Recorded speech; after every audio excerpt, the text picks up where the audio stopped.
Tandaan nyo ito. There is life after our problems.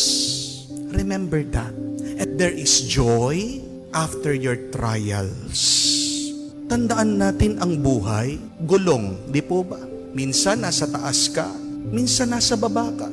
Pag nandun ka sa taas, pag nag-i-enjoy ka, magpasalamat ka.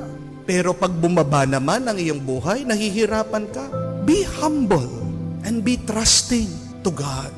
Ang buhay din ay parang alon sa dagat. Tandaan mo yan. And we have to expect that life sometimes is good and sometimes it is bad. But everything in life is a grace from God. Embrace it. Yakapin mo. Pasalamatan mo. Daanan mo. Huwag kang mananatili dyan. Pero kung gusto mong maging masaya, palagi mong tandaan. Pag may problema, sa susunod may grasya.